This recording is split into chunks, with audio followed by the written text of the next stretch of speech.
Deixa eu dar uma olhadinha aqui no chat.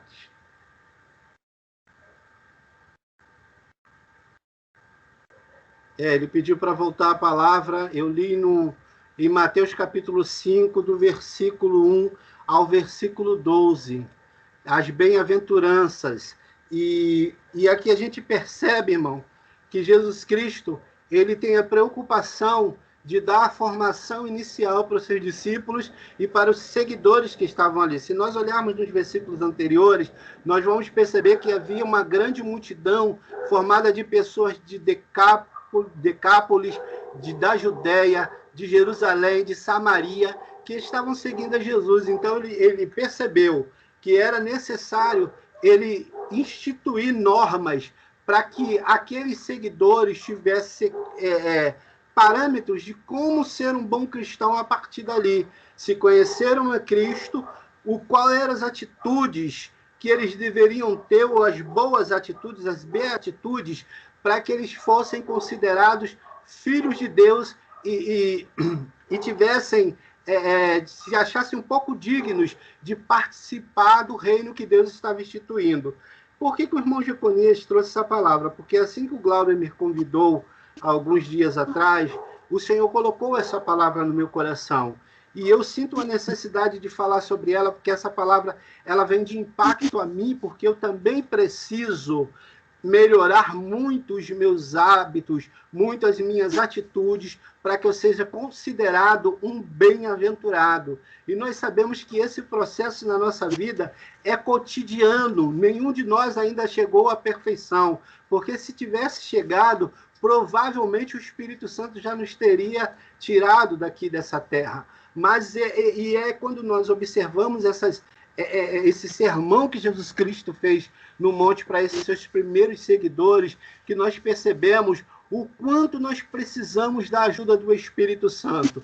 Quando Jesus estava para subir aos céus, ele disse que enviaria um novo Consolador, um outro Consolador, e esse Consolador esclareceria ou nos ensinaria tudo que seria necessário e nos faria lembrar tudo que nós havíamos de ter lido. Quando eu falei da instituição Reino de Deus que Jesus estava criando, que ele determinou um estatuto que valia para os judeus e também vale para a igreja, e ele simplificou quando os fariseus chegaram para ele e tentaram pressionar para ele cair na própria lei, para que eles tivessem o que condenar Jesus, e eles perguntam qual era o maior de todos os mandamentos. Jesus disse que o maior de todos os mandamentos era amar a Deus acima de todas as coisas, com todo o seu coração, com toda a sua força e de toda a sua alma.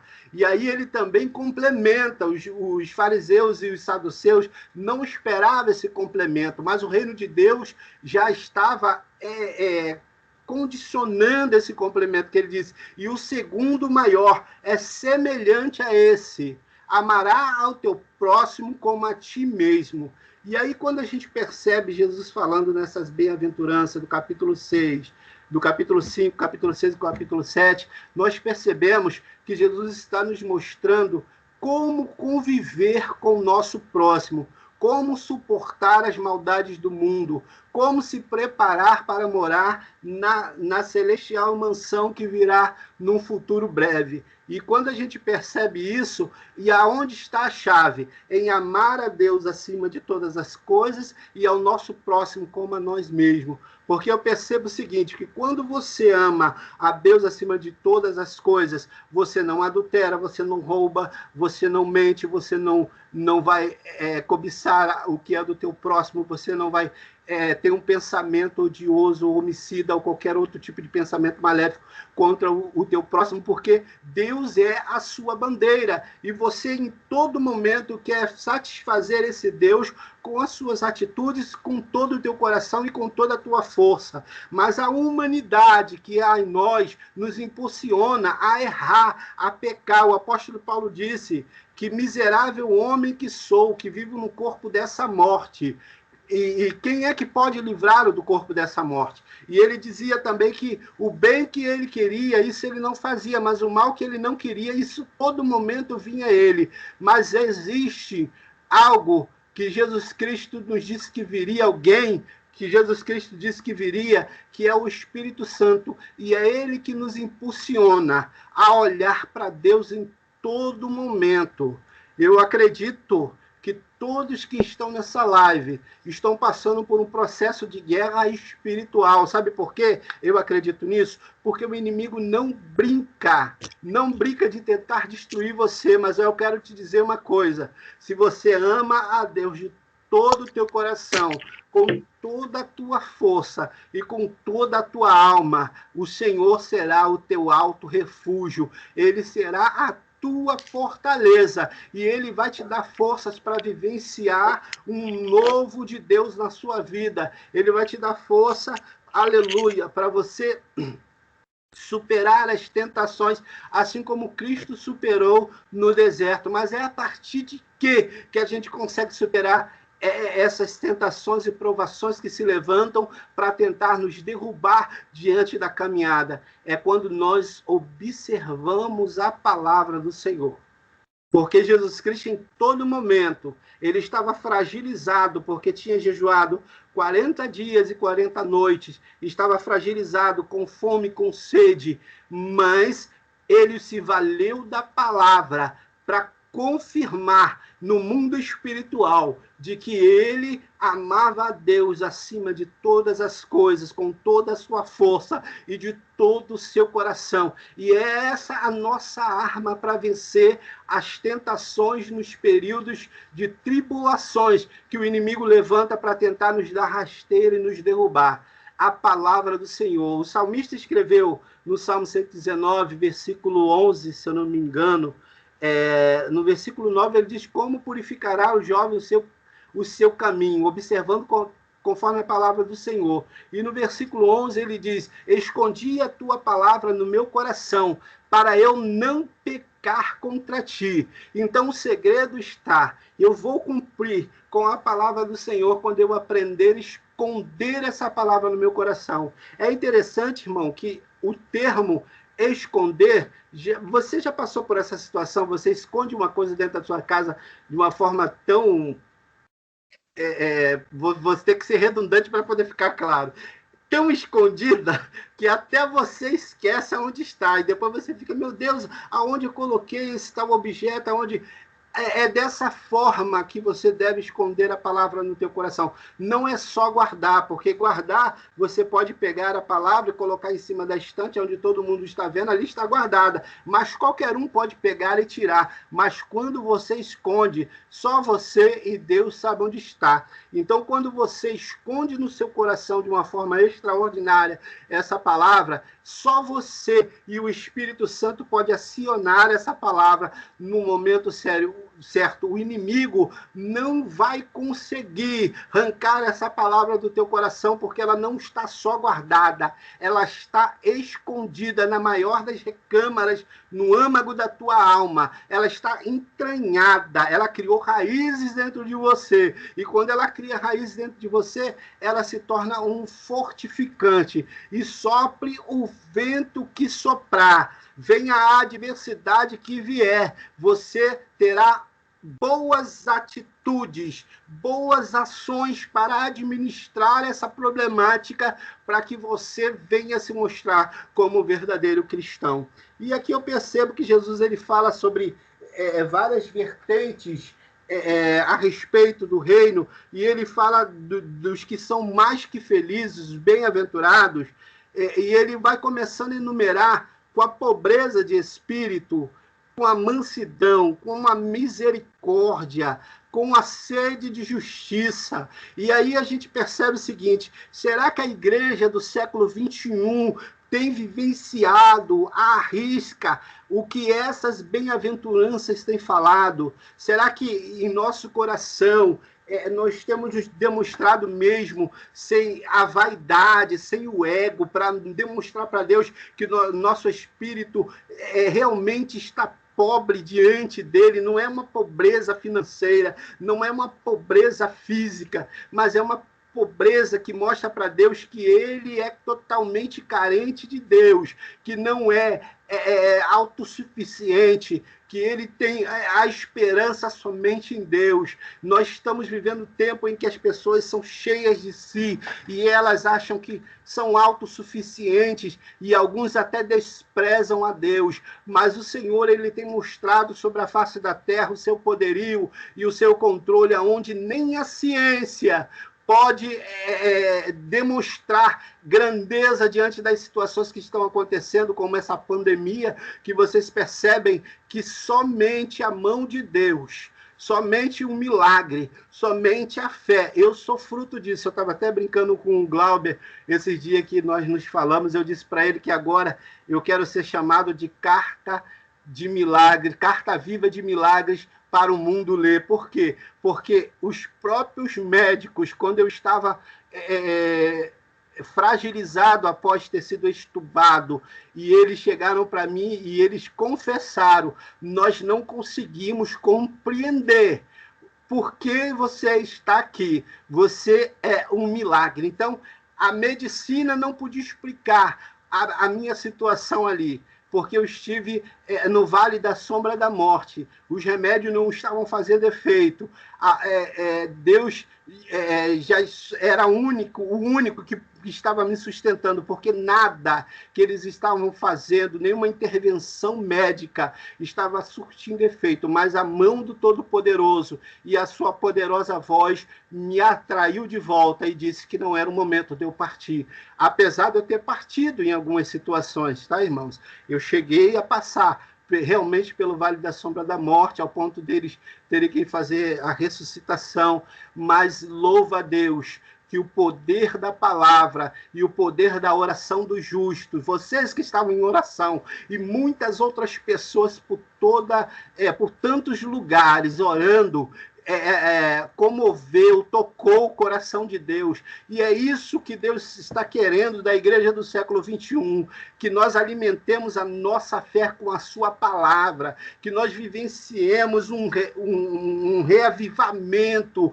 uma restauração na sua essência. A igreja, ela foi chamada gloriosa, poderosa, cheia para ser templo do Espírito Santo, não templo de vaidade, não templo de ganância por financeiro ou por qualquer outra coisa. Nós temos necessidade, sim. Eu não estou querendo dizer que no nosso meio há pessoas assim. Eu estou falando de um modo genérico, de um modo generalizado sobre a face da terra. A igreja, corpo de Cristo, ela não pode perder a essência da fé, porque a fé é a única coisa que nos faz agradar a Deus. Hebreus diz que sem fé é impossível agradar a Deus. E quando eu vejo uma igreja unida, orando em um propósito, como a vigília de oração tem feito, como muitos outros grupos têm feito, existe agora no mês de maio uma campanha de oração mundial, inclusive a minha igreja está inserida nessa campanha.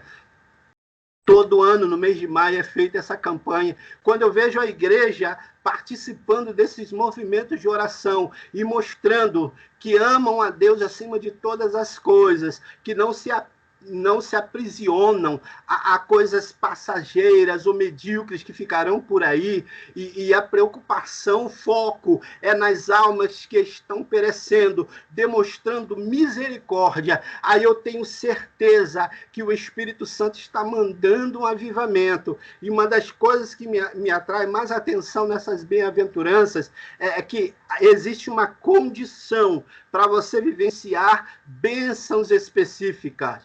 Como, por exemplo, você só vai herdar a terra se você for manso. Entenderam, irmão? Você só vai ter misericórdia se você for misericordioso. Você só vai ter a justiça de Deus. Você só vai ser saciado. A sua sede de justiça só vai ser saciada se você tiver sede e fome de justiça. Oh, aleluia, existe uma condição. E como é que eu consigo essa condição, irmão Jeconias? Eu consigo essa condição deixando o ser glorioso, todo-poderoso que habita dentro de nós expandir a sua ação, tomar o centro da situação e ele comandar todas as coisas. O Espírito Santo que habita dentro de você tem que reger as nossas vidas, e dentro de mim tem que reger as nossas vidas em todos os momentos. Ele precisa e ele tem que fazer a obra que lhe apraz, que é nos ensinar a não perder o caminho. Porque existe uma grande facilidade, irmãos, uma grande facilidade para nós errarmos o caminho.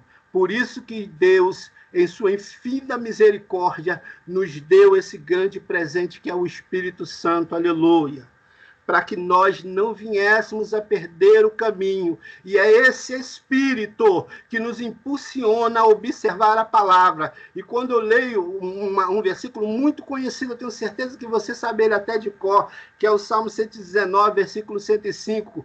Lâmpada para os meus pés é a tua palavra, e luz para o meu caminho.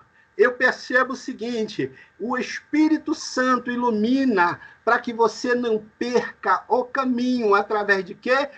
Através da palavra. O caminho vai estar sempre claro diante de você, porque você está observando o caminho através da palavra. Você não vai se deixar levar pelas angústias, pelas mágoas, pelas tristezas, pelas feridas que te ocasionam continuamente. Quantas vezes Labassurieba, Labaxérgia, o inimigo se levanta e usa até mesmo aqueles que são próximos e amados por você para ferir o teu coração, porque ele sabe que a maior dor é quando você é ferido por aqueles que você ama, não é o que você odeia não, ou que odeiam você, porque na verdade crente não pode odiar ninguém, não é verdade? Aqueles que odeiam você, você já está preparado a ser ferido ou magoado por eles. Mas o inimigo, às vezes, arruma uma brecha naqueles que você ama, para que eles venham te magoar, te ferir, para te fazer errar o caminho. Mas existe dentro de você uma lâmpada que ilumina o teu caminho e te fortalece e dizer: eu sei que não é ele. Eu sei que eu não vou guardar, eu não vou deixar meu coração ser setado, afetado, ferido por essas palavras ou por essa ação, por essa atitude maléfica que o inimigo levantou, porque Deus está comigo e eu não vou errar o caminho. Existe um propósito por você estar de pé. Existe um propósito para que Deus te faça passar por essas situações, porque existe uma obra a ser desempenhada. E se você fraquejar diante de qualquer ação do inimigo, vai retardar o resultado desse propósito, dessa obra, e você não vai vivenciar breve o que Deus tem a fazer. Segura na mão de Deus, suporta, seja manso, seja humilde, seja pobre de coração, pobre de espírito, porque Deus está vindo em teu favor, o Senhor está agindo ao teu favor, e é nessa ação, é no meio da tribulação, é quando a tempestade está mais agitada, que Deus está trabalhando, e quando você ouvir Deus dizer: acalma mar, acalma vento, você vai vivenciar um milagre que você nem esperava vivenciar.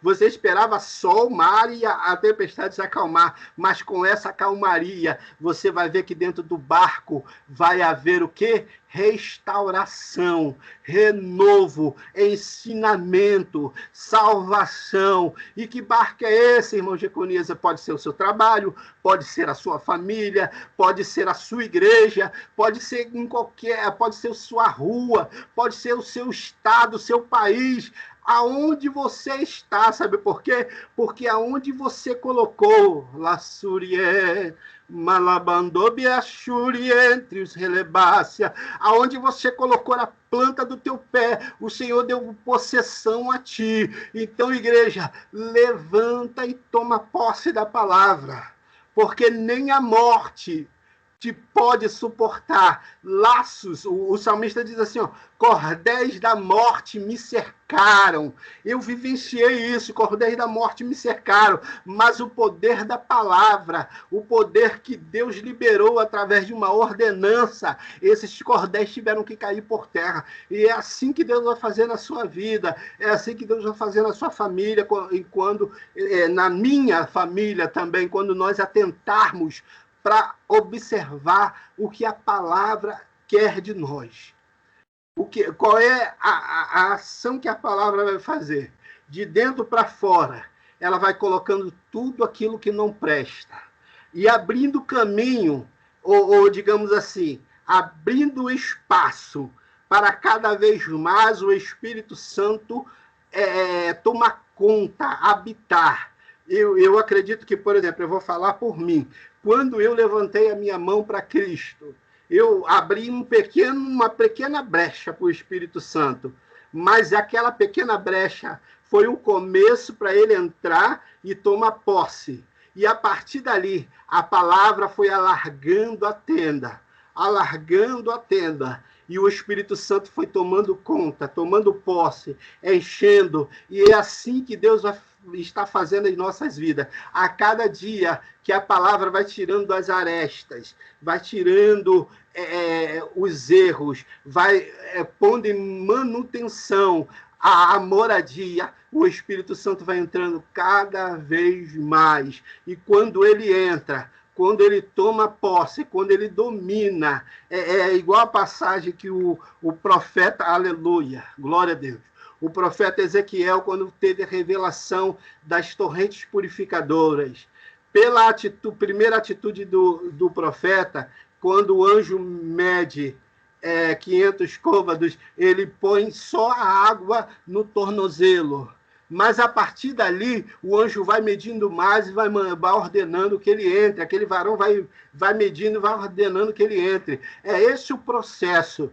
Inicialmente, você estava com água até o tornozelo, mas as águas estão subindo. E o convite é para você mergulhar. O convite é para você nadar nas águas do Espírito. Quando você nada, você não tem controle das margens, você não tem controle do fundo, você não tem controle do que está em cima, você fica à mercê das águas. É isso que o Espírito Santo está querendo que nós vivenciemos nos dias de hoje. A ciência não pode nos ajudar. Os governantes não podem nos ajudar. Os nossos conhecimentos não podem nos ajudar. O dinheiro não pode nos ajudar. Quantas pessoas ricas e poderosas nós estamos vendo descer à sepultura. Por isso que nós precisamos mergulhar nas águas do Espírito Santo e deixar o Espírito tomar conta de nós e nos levar para onde Ele quer nos levar. Eu lembro que quando Nicodemos se apresentou a Jesus Cristo e perguntou o que ele poderia fazer para ser salvo, Jesus disse para ele que era necessário nascer de novo. E aí Nicodemo questiona, mas como eu, já velho, poderia nascer de novo? Porventura entraria novamente no ventre da minha mãe e nasceria? Aí Jesus vai, repreende Nicodemos e diz assim no capítulo 3 de João, és tu, mestre em Israel, e não entendeste essa palavra? É necessário nascer da água e do Espírito. Nascer da água e do Espírito. Se deixar ser lavado pela palavra e se deixar ser levado pelo Espírito. E Jesus complementa dizendo, porque é assim todo aquele que é nascido de Deus, é como um vento. Você ouve a sua voz, mas não sabe de onde vem e nem para onde vai. Alassurié, balabachu, mendebialabando ré. Sabe o que quer dizer isso, irmã Marcela? Sabe o que quer dizer isso, irmã Jússi? Irmão Damião? É deixar o Espírito Santo tomar conta da situação, determinar o ministério que ele quer na sua vida, ainda que isso arranque lágrima de ti. Mas é necessário se deixar ser dominado, ser reinado pelo Espírito Santo, porque o que é nascido de Deus já não tem mais vontade própria. Quem manda em ti é o Espírito Santo. Oh, aleluia, glória a Deus, glória a Deus. E a obra que Deus quer fazer em nós é uma obra onde nós nos esvaziemos de nós e sejamos cheios cada vez mais do Espírito Santo. Eu tenho orado pela igreja, eu tenho orado pelo povo de Deus, pedindo que o Senhor restaure essa essência, aonde nós percebamos que em todo momento nós precisamos ser guiados por Deus, até para decidir o que nós vamos comprar no mercado, até para decidir o que nós vamos comprar no nosso cotidiano, que nós sejamos guiados por Deus, para que nada sirva de portal ou de acesso para o inimigo adentrar em nossas vidas. Porque é assim, todo aquele que é nascido de Deus não sabe de onde vem e nem para onde vai. Deus está restaurando e despertando a sua igreja, porque vidas estão morrendo sem salvação e o povo está cada vez mais ou se acondicionando entre quatro paredes ou agora de frente dos vídeos, vivendo os cultos online e esquecendo que as almas estão perecendo. Eu nesse processo que eu passei esses dias no hospital, Deus me deu uma revelação que a priori eu não havia entendido.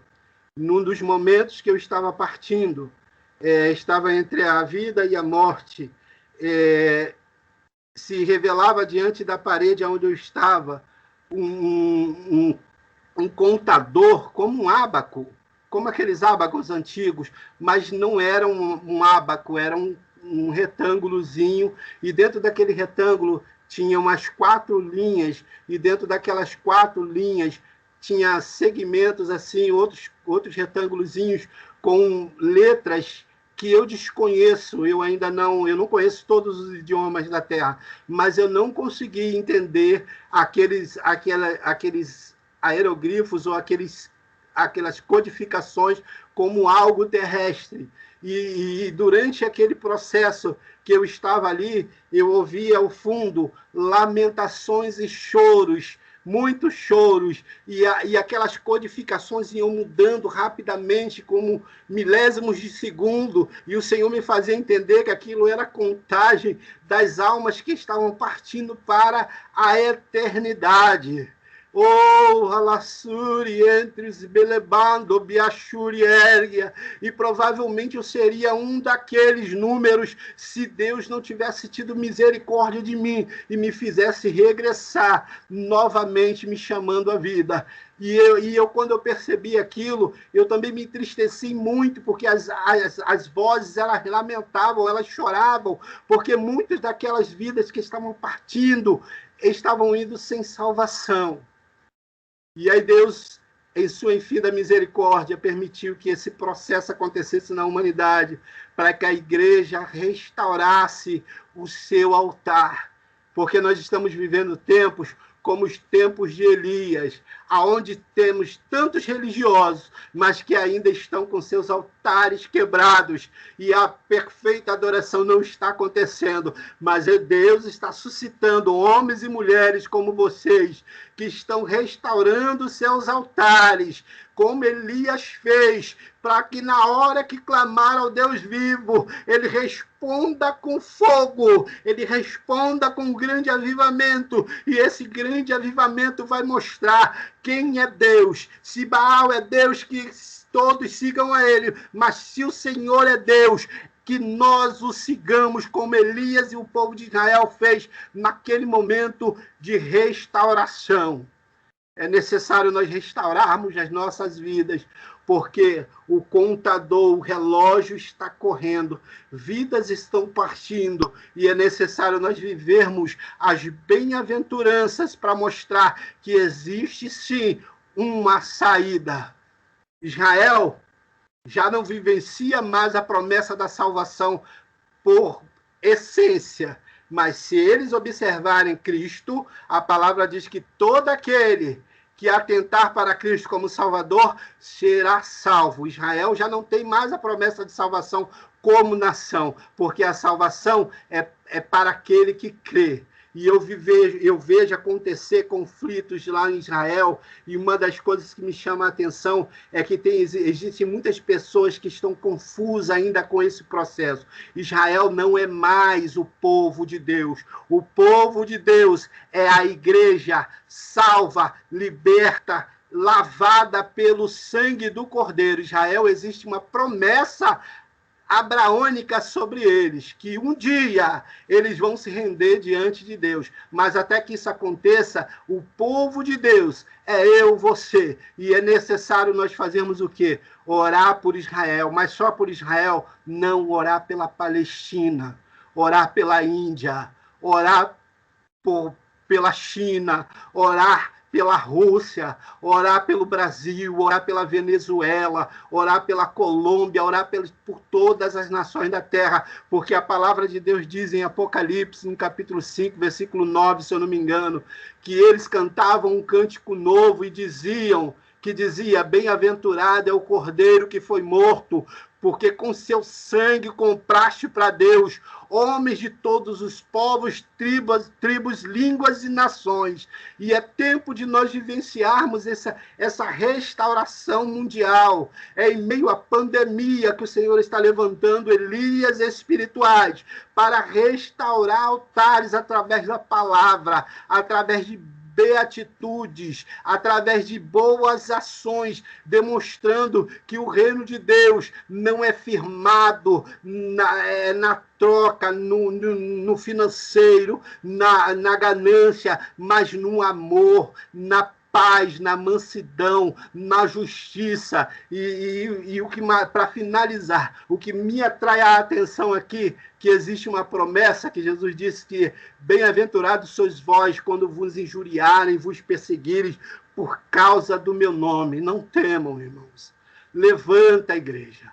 Levanta, povo santo escolhido. Vamos vivenciar o novo de Deus em meio às dificuldades. Vamos parar de olhar somente para o nosso raio de convivência, mas vamos ampliar a nossa visão para o mundo. O mundo está perecendo, as almas estão indo, e nós precisamos demonstrar amor na nossa fala, nas nossas atitudes, nas nossas ações. É tempo de nós vivenciarmos, pegarmos o regimento que Deus instituiu para o seu reino e dizer, Senhor, eu vou cumprir. Eu não vou julgar o meu irmão, eu não vou demonstrar ódio, eu não vou cobiçar, eu não vou odiar, não vou ter pensamento homicida. E uma das coisas que me chama a atenção na palavra que Jesus disse no Sermão do Monte, no capítulo 7, no capítulo 6, não me recordo bem, que ele disse o seguinte, que na lei dizia o seguinte, não matarás, era uma morte física. Você não matava fisicamente uma pessoa porque você respeitava a lei. Mas na graça, você pode matar uma pessoa só com o teu coração, só com a tua intenção. Se você tiver um sentimento de ódio, que você queira que aquela pessoa morra, você já está se colocando numa posição de réu como homicida diante da justiça de Deus. Olha a seriedade, irmãos. Mas quando nosso coração está cheio do Espírito Santo, nós vivenciamos a mansidão. E lá no céu existe uma escritura dizendo, esse é herdeiro da terra.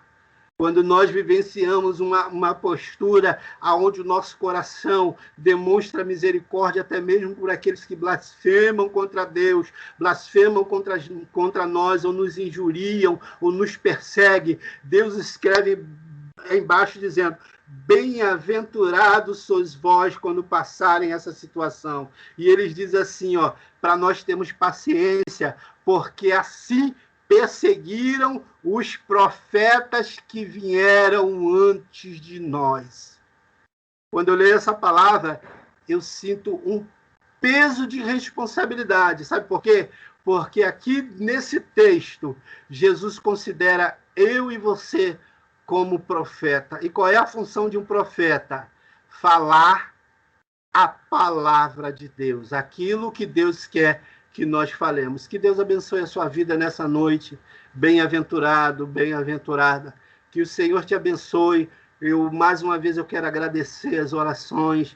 Eu sou um milagre, eu estou aqui como um milagre que nem a ciência, nem a medicina pôde explicar. Irmãos, eu vou dizer uma coisa para os irmãos. Até 2 dias antes de eu sair do hospital, eu ainda estava com febre, porque os medicamentos não estavam surtindo efeito. Mas quando Deus queria me tirar de lá. A febre cessou. Eu estava sem andar na cama. 2 dias depois eu já estava andando, ainda com dificuldade, mas chegou a hora de Deus me tirar de lá. Irmão, isso é milagre. A ciência não explica. A medicina não explica. E nós estamos vivenciando esses milagres porque nós estamos nos aproximando de Deus. Não desista. Não desista dessa caminhada, continua buscando, continua colocando a sua vida no altar de Deus. Venha o vento que vier, a tribulação que se levantar, a destruição que acontecer ao teu redor. Sabe por quê? Porque na hora certa Deus vai bradar com uma voz suave, vai dizer: ei, Viviane, acalma o teu coração. Oh, Alassurié, Balabachúria. Ele vai dizer: ei, irmã Célia, irmã Glice, Glauber, acalma, porque eu estou aqui.